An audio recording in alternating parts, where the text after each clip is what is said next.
If one VRS-4150 is good on a single carb, that means 2 on a tunnel ram must be great.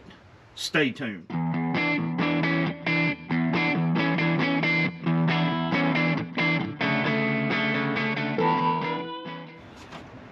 If you remember my video on Project Sleeper, we actually used this carburetor on and replaced the Quadrajet on Joe Davis's 408 small block Chevy.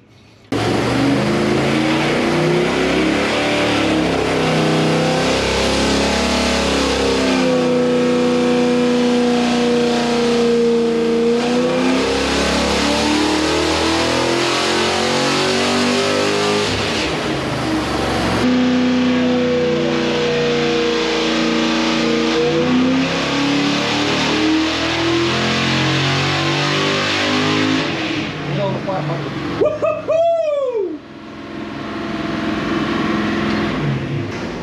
501. 501. Oh, he's gonna be happy as a dog. And 5. Oh my, is he gonna be happy? Call him in here. Let's see what the air fuel ratio is. Get in here. Oh, look at the air fuel ratio, much better. Oh, it's actually leaning out. But look at 500, 500. That's great. You hit it, right? This thing delivered the goods. So with the air fuel mixture being almost dead perfect out of the box, you know, how will it be with 2 of them on a tunnel ram? That's what we're going to attempt to find out today. So what we're going to do today is I'm mocking up the VRS-4150's on Casper here, just to make sure that everything is good to go for when we start doing dyno testing. But since I'm putting them on here, we're actually going to see how well they drive. Now, some of the differences that I want to talk about with these carburetors, they're very minor differences, but you know, that's the reason why I mocked it up, you know, not on the dyno, because dyno time is expensive, and when you go to do this stuff at the dyno, if you know these things, it can save you just a little bit of time, and if you're at the dyno, it's going to save you money.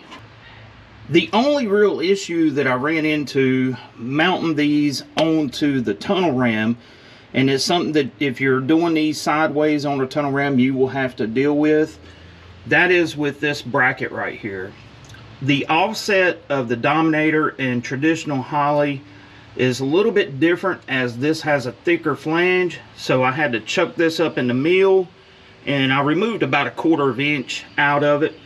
So that's really the only issue. Now the fuel bowls are a little bit wider offset compared to a traditional Holley.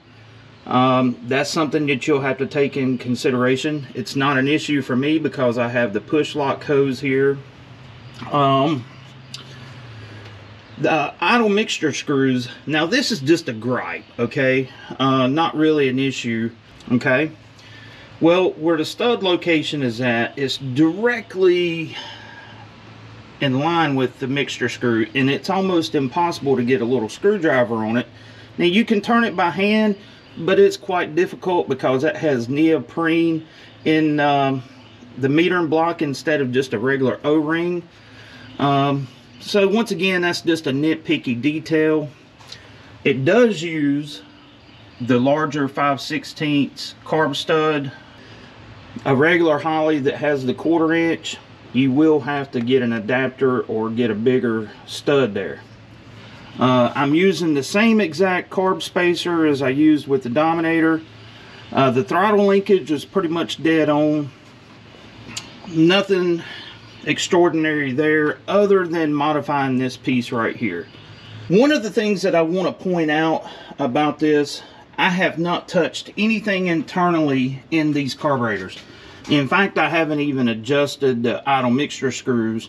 They are just how they came out of the box. The reason why I'm doing this is I just want to see how good the calibration is from Edelbrock.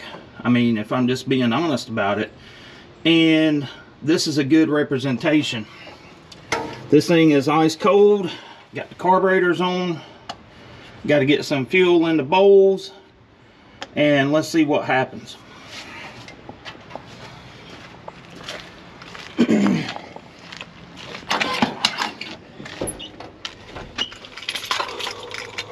Let's see here, find my key.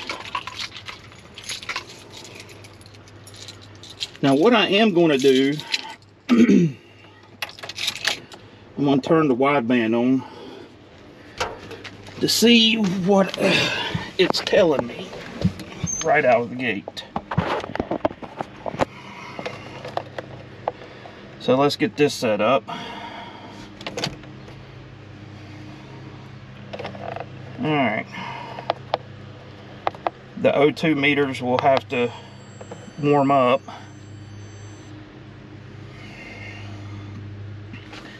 I'm going to pump the gas one time. Well, I got to get some fuel in the bowls first. There we go.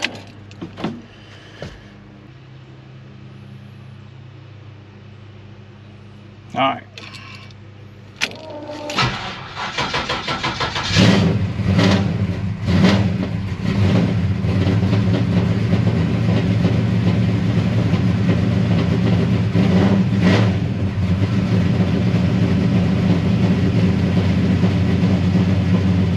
Looks like it's in the 13s. Cold.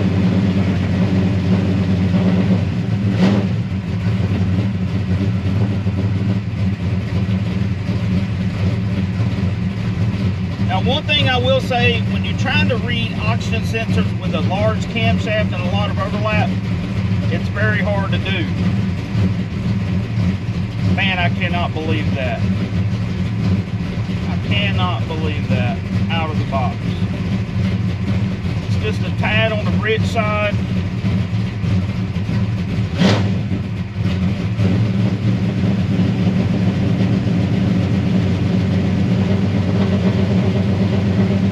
Right there.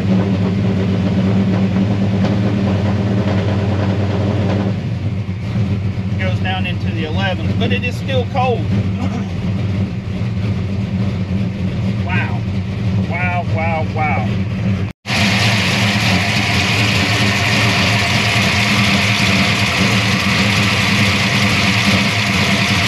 That's just crazy. Out of the box.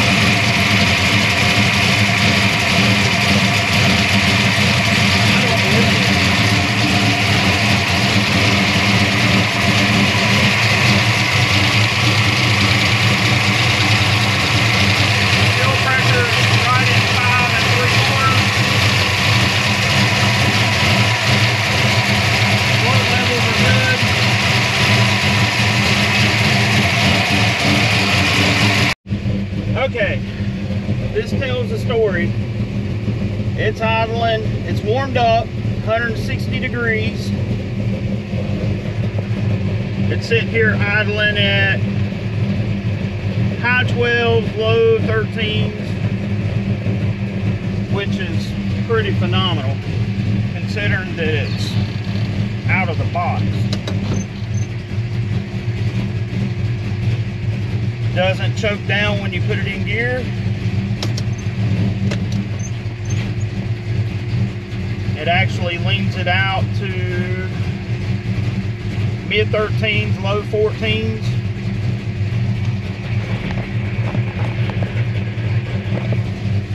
This is just mind-boggling to me. Anyways, it's time to go for a drive. Before I head out on the test drive, I want to show you something really cool. Victor from Functional Histories here did a Hot Wheels of Casper. This is really cool. The attention to detail that he put into it. Has a really cool YouTube channel where he does these for YouTube content creators. Has a story about Casper on the back. Really cool thing. Thanks, Victor. Go to Functional Histories and give him a sub. And I think he's actually going to be selling these Casper diecast if you're interested. Check him out. Well, this is either going to be really good or really bad. It's been raining for the last 4 or 5 hours. Roads are still wet. Still raining, actually. So 700 horsepower drag radials. What could go wrong? Let's see how these carburetors do. I'm just dying to know. I mean,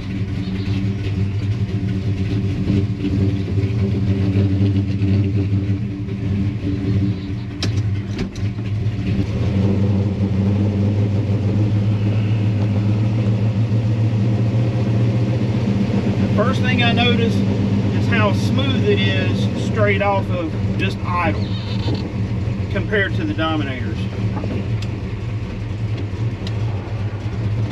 And yeah, I'm driving it with no air cleaners on it. I actually have a set of velocity stacks that I had found, believe it or not.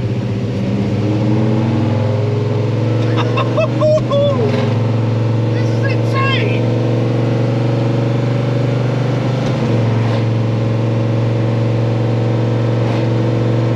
Oh my goodness. Air fuel ratio is hovering around 13.0, 12, 9. Get into part throttle, it goes to 14s. And the engine is just sounding really happy.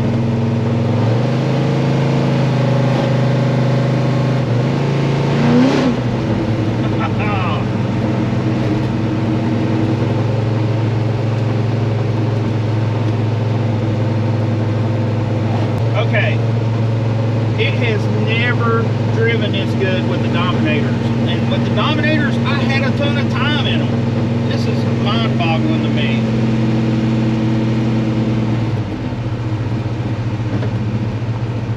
Huh. It's still cold too. It's just now getting up to temperature.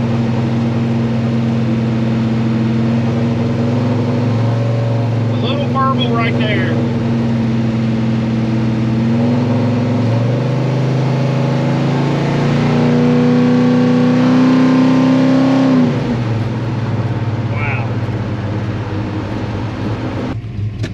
So one of the things that David has always hammered into my head is that you should be able to take off from a dead stop in high gear without touching the accelerator other than the initial shot, and it should go through the circuits without any issue. So that's what we're getting ready to attempt.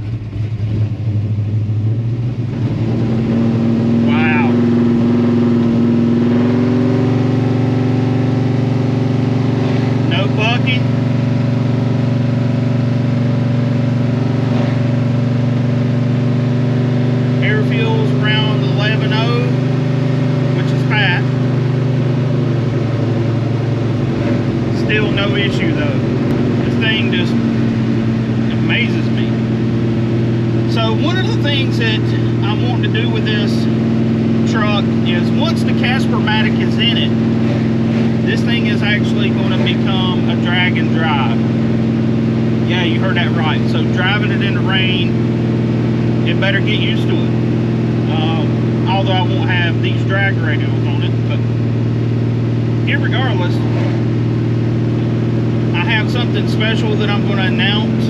I'll probably announce it whenever I go to John Coates to pick the transmission up. I'm going to turn it around and head back towards the house because the rain is starting to come down a little bit heavier.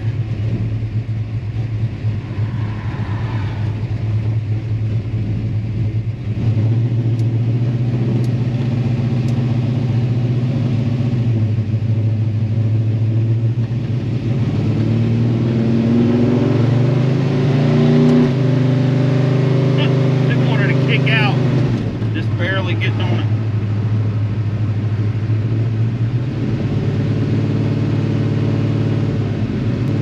The deal. I am thoroughly impressed thus far with these carburetors. Like I said, I haven't touched them. Probably do some tuning with them once they get on the chassis dyno and see where we go with that. But as a reminder, the chassis dyno, the tuning that you do static does not represent what you will end up with at the drag strip. It's just the way it is because you're not in a static situation anymore. You're dynamic, you're moving. Air's moving across the carburetor. There's many different factors, but I can tell you that this truck has never driven this smooth. And it's just kind of mesmerizing to me, really. One more test we've got to do with this thing. I'm in second second gear. Let's see if it'll do a roll and burnout.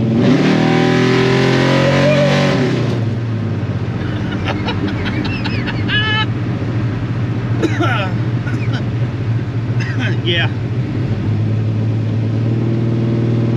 I can say that the carburetors are pretty responsive. Sorry, I had to stop at the store and get a drink.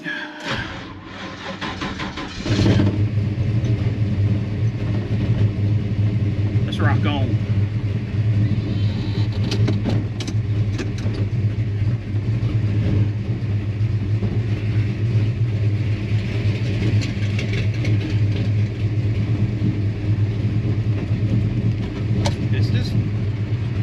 It's a lot more docile now than what it used to be as far as drivability.